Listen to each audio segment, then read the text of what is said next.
ನಿನ್ನೆ ಯತೀಂದ್ರ ಅವರು ಸ್ಟೇಟ್ಮೆಂಟ್ ಕೊಟ್ಟ ನಂತರ ಪುತ್ತೂರಲ್ಲಿ ಡಿ.ಕೆ. ಶಿವಕುಮಾರ್ ಮುಖ್ಯಮಂತ್ರಿಯಾಗಬೇಕು ಅಂತ ಪುತ್ತೂರಿನ ಎಂ.ಎಲ್.ಎ. ಅಶೋಕ್ ಕುಮಾರ್ ರೈ ಮಾತನಾಡಿದರು ಡಿ.ಕೆ. ಶಿವಕುಮಾರ್ ಅವರ ಸಮ್ಮುಖದಲ್ಲಿ. ಇದಕ್ಕೆ ಇವತ್ತು ಡಿ.ಕೆ. ಶಿವಕುಮಾರ್ ಪ್ರತಿಕ್ರಿಯಿಸಿದ್ದಾರೆ. ಮಂಗಳೂರಲ್ಲಿ ನಾನು ಮುಖ್ಯಮಂತ್ರಿಯಾಗಬೇಕು ಅಂತ ಶಾಸಕರು ಬಯಸ್ತಿದ್ದಾರೆ, ಅದರಲ್ಲಿ ತಪ್ಪೇನಿಲ್ಲ. ಪಕ್ಷ ಏನು ಹೇಳುತ್ತೋ ಅದೇ ಆಗೋದು, ಕಾಲವೇ ಎಲ್ಲದಕ್ಕೂ ಉತ್ತರ ಕೊಡುತ್ತೆ ಅಂತ ಡಿ.ಕೆ. ಶಿವಕುಮಾರ್ ಮಾತನಾಡಿದ್ದಾರೆ.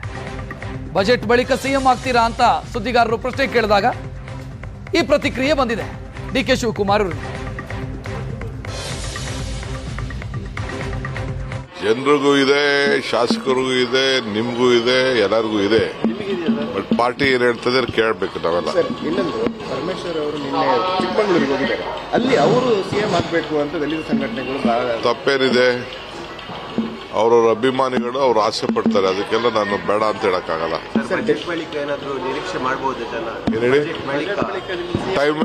Time will answer. ಜನರಿಗೂ ಇದೆ, ಶಾಸಕರಿಗೂ ಇದೆ, ನಿಮಗೂ ಇದೆ, ಎಲ್ಲರಿಗೂ ಇದೆ. ಬಟ್ ಪಾರ್ಟಿ ಏನ್ ಹೇಳ್ತದೆ ಕೇಳಬೇಕು ನಾವೆಲ್ಲ. ಇನ್ನೊಂದು, ಪರಮೇಶ್ವರ್ ಅವರು ನಿನ್ನೆ ಚಿಕ್ಕಮಗಳೂರಿಗೆ ಹೋಗಿದ್ದಾರೆ. ಅಲ್ಲಿ ಅವರು ಸಿಎಂ ಆಗಬೇಕು ಅಂತ ದಲಿತ ಸಂಘಟನೆಗಳು ತಪ್ಪೇನಿದೆ.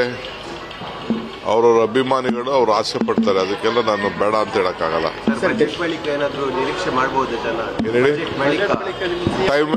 Time will answer. ಇದು ಡಿ.ಕೆ. ಶಿವಕುಮಾರ್ ಅವರ ಪ್ರತಿಕ್ರಿಯೆ. ನಿನ್ನೆ ಯತೀಂದ್ರ ಅವರ ಸ್ಟೇಟ್ಮೆಂಟ್ ಏನಿದೆ ಅದು ಬೇರೆ ಬೇರೆ ಚರ್ಚೆಯ ಆಯಾಮಗಳನ್ನು ತೆರೆದುಕೊಳ್ತಾ ಇದೆ. ಕಾರಣ ಏನು ಅಂತಂದ್ರೆ, ಬೆಳಗಾವಿಯಲ್ಲಿ ಮಾತನಾಡಿದ್ರು ಯತೀಂದ್ರ, ನಂತರ ಈಗ ಮತ್ತೆ ಮೈಸೂರಲ್ಲಿ ಮಾತನಾಡಿದ್ರು, ಇನ್ನು ಈಗ ಮಾಗಡಿ ಬಾಲಕೃಷ್ಣ ಮಾತನಾಡಿದ್ದಾರೆ. ಯತೀಂದ್ರ ಅವರಿಗೆ ತೀರ್ಮಾನ ಮಾಡೋದಕ್ಕಾಗಲ್ಲ ಯಾರು ಮುಖ್ಯಮಂತ್ರಿ ಆಗಬೇಕು ಅನ್ನೋದನ್ನ ಅಂತ ಸಿದ್ದು ಪೂರ್ಣಾವಧಿ ಮುಖ್ಯಮಂತ್ರಿ ಎನ್ನುವಂತ ಹೇಳಿಕೆಗೆ ಡಿ.ಕೆ. ಆಪ್ತ ವಲಯದಲ್ಲಿ ಗುರುತಿಸಿಕೊಂಡಿರುವಂತ ಬಾಲಕೃಷ್ಣ ಅವರು ಮಾತನಾಡಿರೋದು. ಹೈಕಮಾಂಡ್ ತೀರ್ಮಾನ ಅಂತಿಮ, ಯತೀಂದ್ರ ಎಲ್ಲ ಡಿಸೈಡ್ ಮಾಡೋದಕ್ಕಾಗಲ್ಲ ಅಂತ ಅವರು ಮಾತನಾಡಿದ್ದಾರೆ.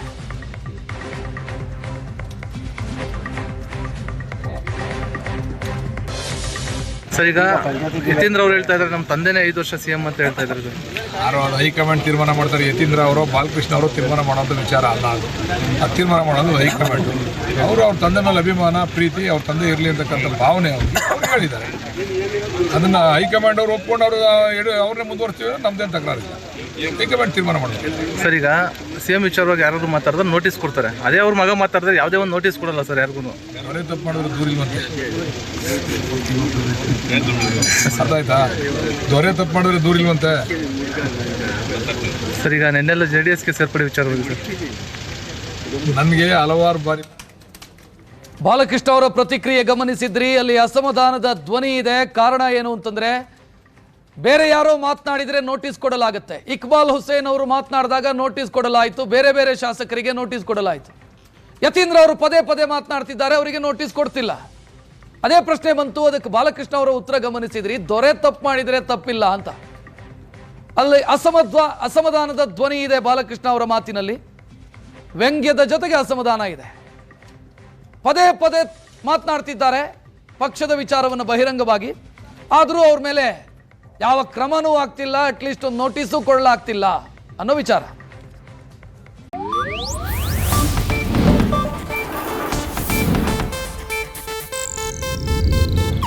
ಇದು ಏಷ್ಯಾನೆಟ್ ನ್ಯೂಸ್ ನೆಟ್ವರ್ಕ್ ಪ್ರಸ್ತುತಿ.